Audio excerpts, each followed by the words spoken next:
Friends, welcome to our channel. हम देख रहे थे फरवरी 2016 का सीटेट का पेपर 1 to 5 का, जिसमें से 67 क्वेश्चन हम करा चुके हैं।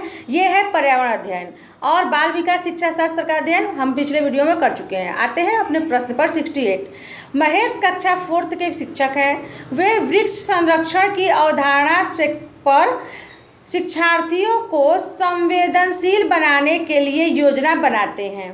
निम्नलिखित में से कौन सी एक गतिविधि इस उद्देश्य के लिए सर्वाधिक उपयुक्त है? किस पर? वृक्ष संरक्षण पर वो क्या करते हैं? बच्चों को संवेदनशील बनाने की योजना बनाते हैं। तो वो क्या करेंगे? वाद विवाद प्रतियोगिता का आयोजन करेंगे, या एक पौधे को अपनाने और उसका पोषण करने के लिए बच्चों को अभिप्रेरित करेंगे, या पोस्टर प्रतियोगिता में हिस्सा लेने के लिए शिक्षार्थियों को प्रोत्साहित करेंगे, या समूह चर्चा के लिए शिक्षार्थियों के समूह बनाएंगे। तो यहाँ पे केवल आप वाद विवाद प्रतियोगिता कर देंगे तो बच्चों को वृक्ष का संरक्षण का महत्व नहीं समझ में आएगा। ऑप्शन सी है पोस्टर प्रतियोगिता में हिस्सा लेने से अपना केवल खाना पूर्ति हो जाएगी। समूह चर्चा ये भी नहीं होगा, केवल ग्रुप डिस्कशन से क्या होगा? ऑप्शन बी सही होगा। पौधे को अपनाएंगे, उसका पोषण करेंगे तो शिक्षार्थियों को अभिप्रेरित किया जाएगा, जिससे वृक्ष संरक्षण को लाभ मिलेगा। आते हैं 69 पर्यावरण अध्ययन में बच्चे शिल्प कला और चित्रकला को समूह में सीखना विशेष रूप से पसंद करते हैं, क्योंकि यहाँ पे दिया है फर्स्ट, यह सहपाठी अधिगम को बढ़ावा देता है। सेकंड, यह सामाजिक अधिगम को बेहतर बनाता है। थर्ड, यह बच्चों की सृजनात्मकता की प्रशंसा की जाती है तो वो खुश हो जाते हैं और उनके प्रति प्रेरित भी होते हैं जब बच्चों की सृजनात्मकता की प्रशंसा की जाती है। और फोर्थ है, यह कक्षा में अनुशासन को बढ़ाता है। तो यहाँ पे ऑप्शन जो होगा ये कि बच्चे जो है पर्यावरण अध्ययन में जो शिल्प कला और चित्रकला को पसंद करते हैं, तो इसमें से कौन कौन सही होगा? तो यहाँ पर देखिए, यह सहपाठी अधिगम को बढ़ाता है, बिल्कुल बढ़ाता है। सहपाठी अधिगम एक दूसरे से बातचीत करते, एक दूसरे की बात सुनते हैं। यह सामाजिक अधिगम को बेहतर बनाता है, हाँ बिल्कुल ये भी सही है। जब बच्चों की सृजनात्मकता की प्रशंसा की जाती है तो वो खुश होते हैं और उसके प्रति प्रेरित भी होते हैं। बच्चा ने एक सुंदर सा लैंप बना दिया, बच्चे ने कुछ अच्छी चीज़ की जो पर्यावरण संरक्षण के लिए है, आपने बहुत अच्छा चित्र बना दिया तो उसको प्रशंसा की जाती है, तो बच्चे क्या होते हैं? खुश होते हैं और आगे भी ऐसे ही करने का प्रयास करते हैं। कक्षा में अनुशासन को बढ़ाता है, आंसर गलत होगा, ऑप्शन नंबर सी सही है। क्वेश्चन नंबर 70 है, प्रयोग करना आकलन का एक संकेतक है। निम्नलिखित में से कौन सा एक प्रयोग करने संबंधी संकेतक का आकलन करने का सबसे उपयुक्त तरीका है? ऑप्शन ए चित्र पठन, ऑप्शन बी सृजनात्मक लेखन, ऑप्शन सी निर्देशन या प्रदर्शन, ऑप्शन डी हस्तपरक गतिविधि। यहाँ पर प्रयोग करना आकलन का प्रयोग बच्चों से कराया जाता है तो एक संकेतक है। कौन सा उपयुक्त संबंधित संकेतक का आकलन सबसे उपयुक्त तरीका आता है? तो जैसे चित्र पठन, चित्र देख कर पढ़ना ये होता है कि सृजनात्मक लिखना है, आपको पढ़ना है, नहीं लिखना भी नहीं है। निर्देशन या प्रदर्शन, कोई प्रदर्शनी करना है, कुछ दिखाना है, नहीं। हस्तपरक गतिविधि यानी कि ऑप्शन डी सही है, बच्चों को हाथ से बनाकर कुछ कुछ गतिविधि करनी है, ये प्रयोग करने का ये सबसे अच्छा संकेतक है। आते हैं 71 प्राथमिक कक्षाओं में शिक्षार्थियों के पास अनेक प्रकरणों में अनेक वैकल्पिक अवधारणाएं होती हैं, जैसे सजीव निर्जीव, जल चक्र, पौधे आदि। इन वैकल्पिक अवधारणाओं के स्रोत हो सकते हैं, कौन कौन हो सकते हैं बच्चों के लिए? फर्स्ट है परिवार और समुदाय, सेकंड है पाठ्य पुस्तकें और अन्य पुस्तकें, थर्ड है शिक्षक, या फोर्थ है कहानियाँ या कविताएं। तो आपको ऑप्शन सुनना है कौन कौन से इसमें हो सकते हैं। तो परिवार, बच्चे जो हैं सजीव निर्जीव और जल चक्र पौधे की अवधारणा कहाँ से? तो परिवार समुदाय से भी इस देखकर सीख सकते हैं, पाठ्य पुस्तकों से भी सीख सकते हैं, शिक्षक भी बता सकते हैं, और कहानियाँ किताबों द्वारा भी सीख सकते हैं।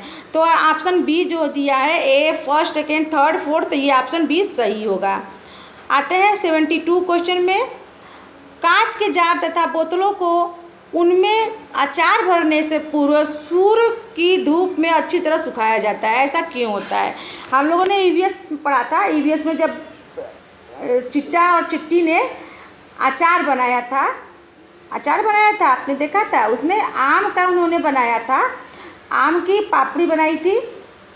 तो उसमें दिया था कि नमी को हटाने के लिए, हम लोगों ने पढ़ा था कि उसमें सी नमी को हटाने के लिए, उनके तापमान में वृद्धि करने के लिए नहीं होगा, धूप उनमें से धूल हटाने के लिए नहीं, और ऑप्शन सी नमी को पूर्णतः हटाने के लिए ऑप्शन सी सही है। अचार को स्वादिष्ट बनाने के लिए नहीं। अब आते हैं 73 है, रेनू की दादी उसे एक सूखा कुआं दिखाते हुए बताती हैं कि 15 से 20 वर्ष पहले कुएं में पानी था, लेकिन अब यह पूर्णतः सूख गया है। कुएं में पानी सूखने का क्या क्या कारण हो सकता है या सकते हैं। फर्स्ट दिया है पेड़ों, कुओं तथा आसपास के स्थान की मिट्टी को अब सीमेंट से ढक दिया गया है। ये पहला ऑप्शन देखिए आप, फर्स्ट है आसपास के इलाकों में बहुत सारे बोरिंग पंप लग गए हैं।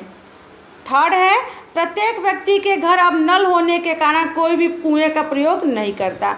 तो ये कुएं के सूखने का कारण क्या है, ये तो प्रयोग नहीं होने का कारण है। सूखने का कारण क्या है कि पेड़ों, कुओं और के आसपास की मिट्टी जो है सीमेंट से ढक गई है, जिससे कि बारिश का पानी ज़मीन को सोख नहीं पाता है, जिससे कि पानी जो है निकलता ही नहीं है। आसपास के इलाकों में बहुत सारे बोरिंग पंप लग गए हैं, यानी कि पानी को निकालने के लिए ये पंप लगा दिया जाता है मोटर, और उससे पानी जो है निकल जाता है। तो यहाँ पर ये ऑप्शन गलत है, थर्ड इसको, तो फर्स्ट और सेकंड ऑप्शन नंबर ए सही है।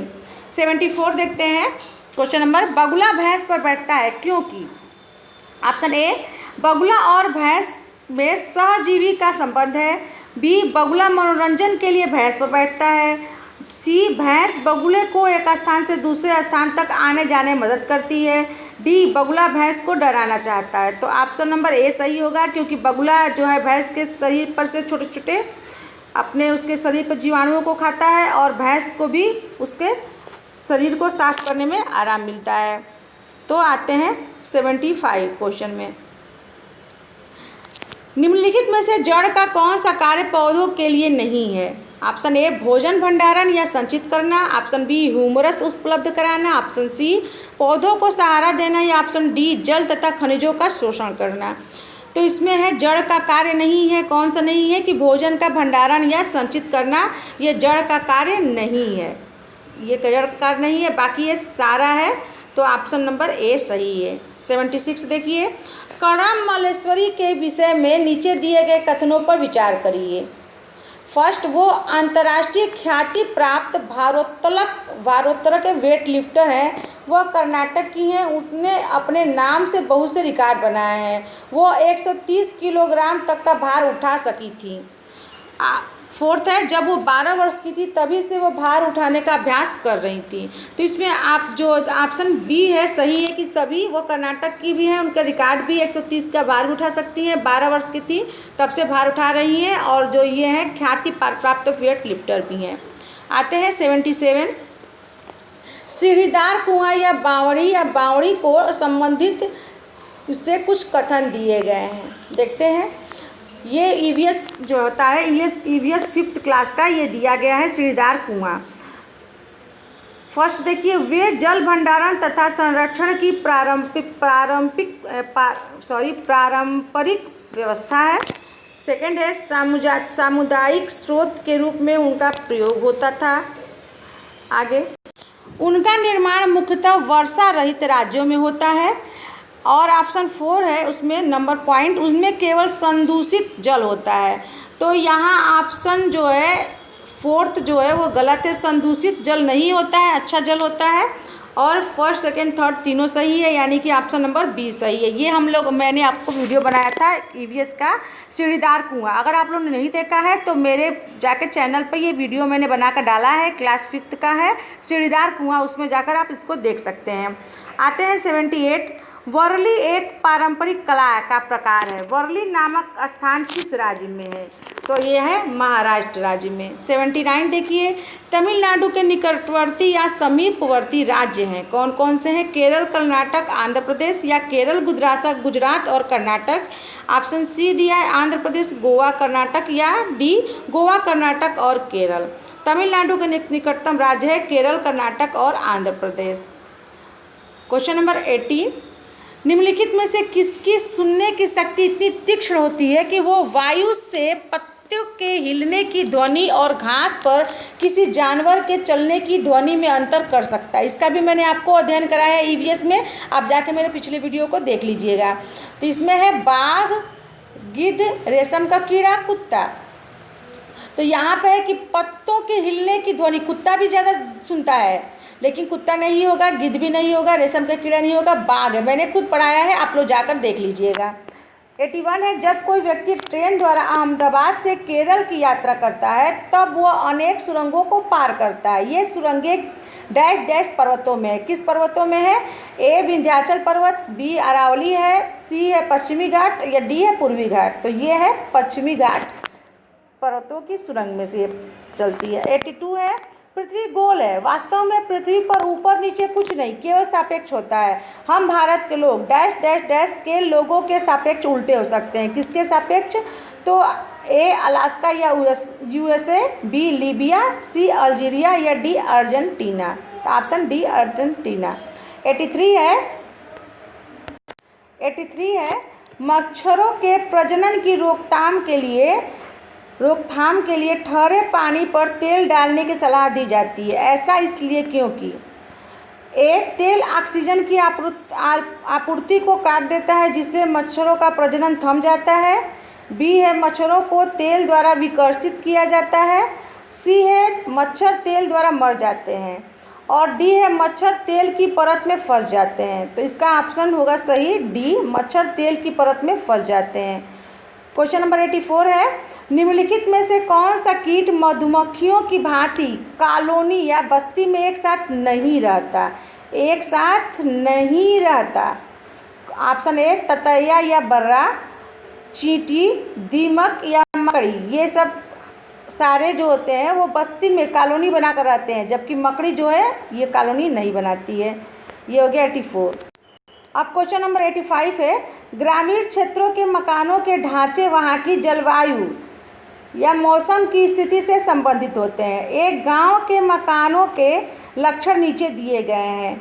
क्या दिया गया है? फर्स्ट दिया है मकान मजबूत बांस के खंभों से बने होते हैं। सेकंड, अंदर के भी मकान लकड़ी से बने होते हैं। थर्ड है मकान जमीन से 3 से 3.5 मीटर की ऊंचाई पर बने होते हैं। मकान की छतें ढालू होती हैं। यदि इस गांव में बारिश होती है तो यह गांव किस राज्य का होना चाहिए? हम लोगों ने ईवीएस में पढ़ा था, ये गांव होना चाहिए असम का। गांव कहाँ का होना चाहिए? गांव होना चाहिए असम का।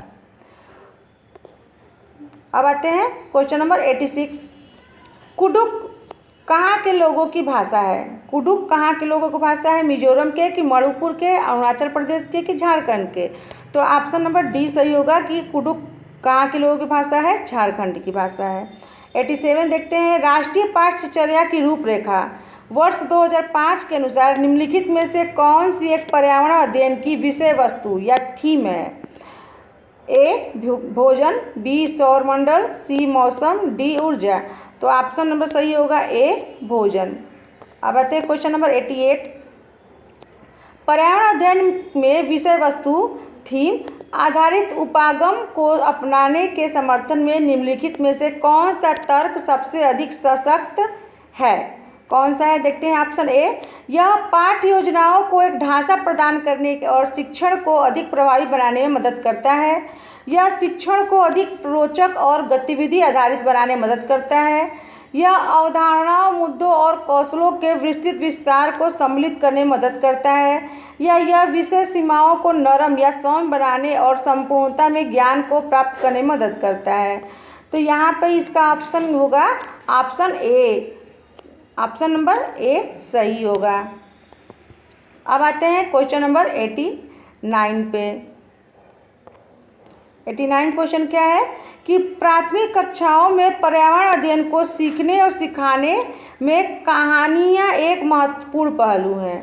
पर्यावरण अध्ययन के कक्ष में कहानी सुनाने को शिक्षण कौशल के रूप में सम्मिलित करने के लिए निम्नलिखित में से कौन सा कम उपयुक्त कारण है? कम उपयुक्त मतलब कौन सा कारण नहीं है? कहानियों में व्यक्तियों के अनुभव शामिल होते हैं, सही है, अनुभव शामिल होते हैं। कहानियाँ अनेक विषय क्षेत्रों में को क्या करती है? छूती है, ये भी सही है, ये भी सही है। ऑप्शन सी है कहानियाँ कक्षा प्रबंध में सहायता करती हैं, और डी है कहानियाँ पर्यावरण अध्ययन अवधारणाओं से संबंध जोड़ने के लिए संदर्भ उपलब्ध कराती हैं। तो इस सब ऑप्शन सही है। ऑप्शन नंबर सी कोई एक है कि कहानियाँ कक्षा प्रबंधन में सहायता, ये कक्षा प्रबंधन में सहायता नहीं करती है ऑप्शन नंबर, तो ये सी सही काम नहीं कर रहा है, तो ऑप्शन नंबर सी सही है। अब देखते हैं प्रश्न नंबर 90। पर्यावरण अध्ययन पाठ्य पुस्तक की विषय वस्तु में क्या रहना चाहिए? फर्स्ट है परिभाषाओं और व्याख्यानों को दूर रखा जाना चाहिए। ऑप्शन सेकेंड है रटकर सीखने को हतोत्साहित करना चाहिए। ऑप्शन थर्ड है बच्चे को प्रश्न करने और खोजने का मौका मिलना चाहिए। ऑप्शन फोर्थ है बच्चों को केवल लिखित जानकारी दी जानी चाहिए। तो लिखित जानकारी तो पहले ये काटेगा, लिखित जानकारी बच्चों को दी जानी चाहिए, बच्चे केवल लिखेंगे नहीं। परिभाषाओं और व्याख्याओं से दूर रखा जाना चाहिए, ये सही है। रटकर सीखने को हतोत्साहित मतलब नहीं सिखाना है रटकर।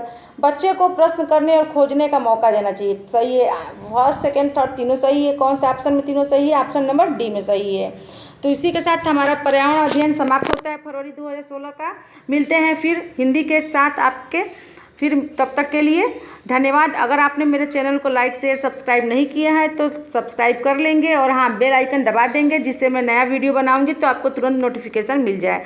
मिलते हैं नेक्स्ट वीडियो के साथ, तब तक के लिए धन्यवाद।